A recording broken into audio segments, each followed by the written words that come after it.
سؤال كده فاكره كان اتسأل عليا من كام يوم من حد من الهواة. سألني قال لي انت ايه رأيك في الفلتر الهانج والفلتر الباور هيد الصغير او الفلتر الباور هيد الكبير،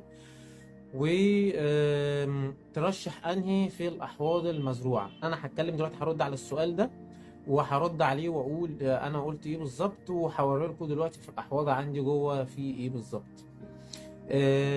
بالنسبة للفلتر الهانج كنت اتكلمت وقلت ان هو على مستوى الفلترة متوسط الفلترة، مش اقوى حاجة ومش احسن حاجة.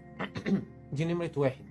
نمرة اتنين، الفلتر الهانج ما بيعملش التيار المطلوب، ومش بيوفر الكم المطلوب من الغازات في الحوض.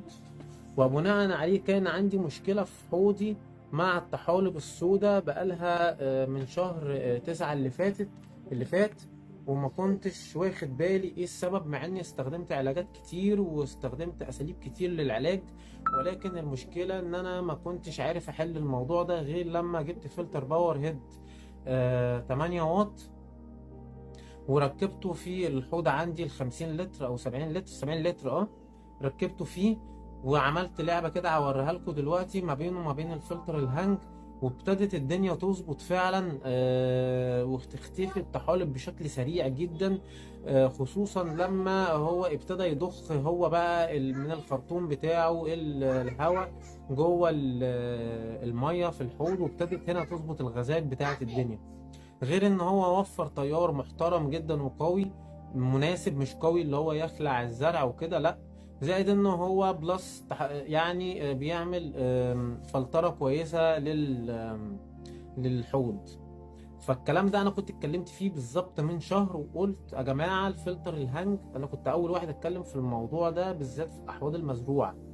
الفلاتر الهانج مش المجدية ومش الأحسن حاجة للأحواض المزروعة.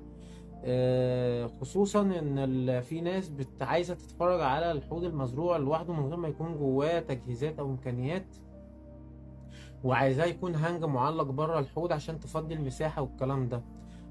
دي بالنسبه للفلتر الهانج. الفلتر الهانج مش بيوفر الاكسجين ولا الغازات اللي المفروض يحتاجها الحوض بشكل كبير، ما هو الا مقلب للميه ومقلب لسطح الميه وليس اكثر. وفي الفلترة مش احسن حاجة. تمام. طيب نيجي للفلتر الباور هيد. الفلتر الباور هيد في منه انواع. انا بحب النوع اللي هو ال 3 واط او ال 5 واط. ال 3 واط نازل منه في الاكس لونج، وال 5 واط نازل في الينج مانج. وهم دول الماركتين الموجودين في السوق. يمكن الينج مانج تقريبا بقى مش موجود، فاللي موجود دلوقتي اكسلونج تقريبا اللي هو 3 واط او 4 واط حاجه زي كده، وده يعتبر كويس جدا للاحواض اللي هي 30 لتر. ده حاجه كده نانو صغيره، كويس جدا للاحواض ال 30 لتر. بالنسبه للاحواض من اول 60 لحد مثلا 70 و80 حلو عليهم قوي 8 واط او 10 واط سواء ار اس او اكس لونج. يقوم بالموضوع كويس جدا ويعمل تقليب تيار محترم ويفلتر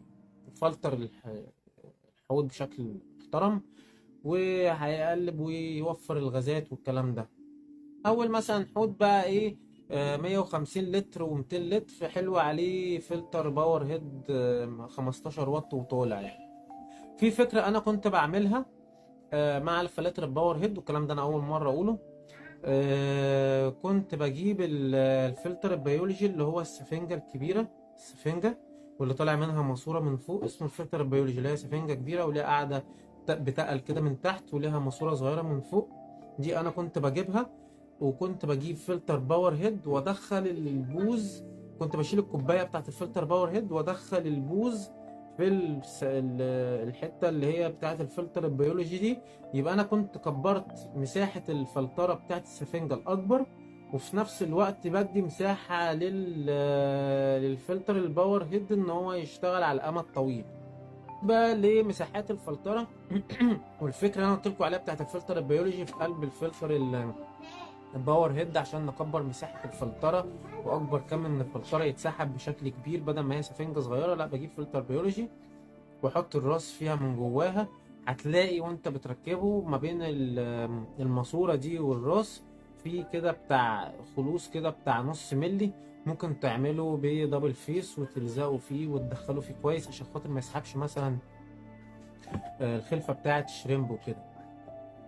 تعالوا يلا بينا نخش على الأحواض عندي جوه، هوريكم كام فكرة كده نتكلم فيها، وهرد على الاستفسارات والأسئلة بتاعتكم. يلا بينا. ده الفلتر الباور هيد اللي عندي، لو تشوفوا فيه طالع منه كوع بتاع استنى هقولكم. ده كوع نص بوصة، تمام. بيتجاب بيتحط هنا في الفلتر الباور هيد. زي ما انتم شايفين ده فلتر الباور هيد، تمام. فلتر الباور هيد طالع منه كوع انا عامله حاططهوله، اللي هو وريتهولكوا اللي هو ده، تمام. حاضر. وطالع منه خرطوم طالع للفلتر الهانج. انا كنت مركب الفلتر الهانج ده اللي هو الارمادا الاي ار 603، وما كانش عاجبني الفلتره بتاعته. اهو الارمادا اهو، تمام. ده الفلتر الباور هيد. لو تلاحظوا بص في يعني في تيارات هواء اهو معموله، ومطلع هواء جامد. وهقول لكم ايه الفكره هنا في الموضوع ده. وطالع هنا بفلتر، وطالع هنا بالخرطوم اهو، وطالع هنا يرمي في ادي البوكس بتاع الباور هيد، اسف الهانج اهو، تمام.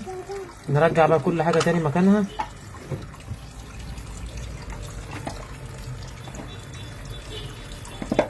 اهو.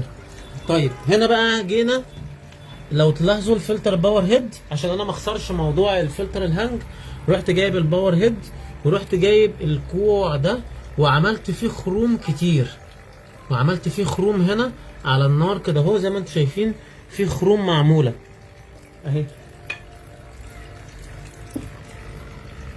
في خروم اهي معموله، في 4 خروم عاملهم هنا في الكوع، منه ان هو بيطلع ميه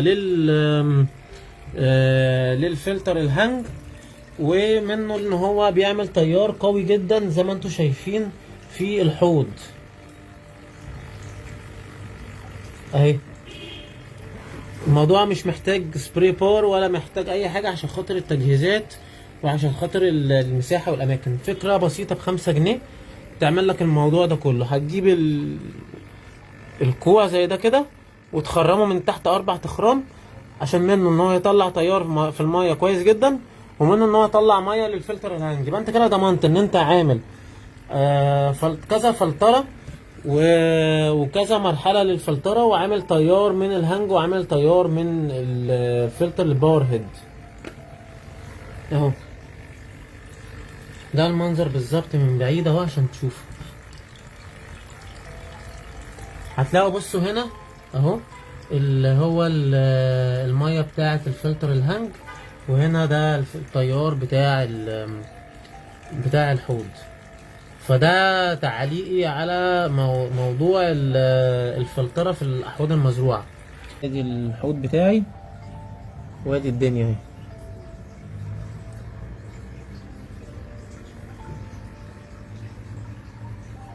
ده منظر الايه الخرطوم اللي ده. لما تيجي تركبوا الكوع ده هتلاقيه ان هو مش داخل في البوس بتاع الباور هيد، فخدت حته من الخرطوم زي ما انتم شايفين. استنى كده اهو. خدت حته من الخرطوم وركبتها هنا في البوس ده، دخل هنا وربط يعني، عشان خاطر الكوع ده ما كانش داخل في البوز هنا بتاع الباور هيد، تمام. فكان مفارق، فخدت حته من الخرطوم ده وقصيتها وحطيتها حته صغيره تحطها هنا تعشق دي وتعمل تخشينه. نعمل ايه بالظبط مع الفلتر الهانج عشان ما نخسروش ونرميه في الزباله؟ لا، هنوظفه كمرحله فلتره تانية، وهنجيب له فلتر باور هيد. انا جايب فلتر باور هيد بتاع الينج مانج 880 لتر، ده 15 واط. الفلتر اللي قدامي ده 15 واط، بس بصراحه بيطلع كميه ميه مهوله للفلتر الهانج زي ما انتم شايفين اهو، وعامل شغل عالي يعني. ف ده بالنسبة للفلترة عندي في أحواضي. هنجيب الفلتر الهانج نوظفه بالشكل اللي أنا وريته لكم عندي في الأحواض جوه، وبنيجي نعمل خروم هنا في الحتت دي بمسمار كده على النار او بمكوة لحام، وتعمل فكرة الدش العظيم هنا في الحتة دي. وهتدخل خرطوم من هنا، هيبقى خرطوم داخل من هنا. بص حتى انا عامل له اهو اللي هو الخرطوم من جوه حاططه له عشان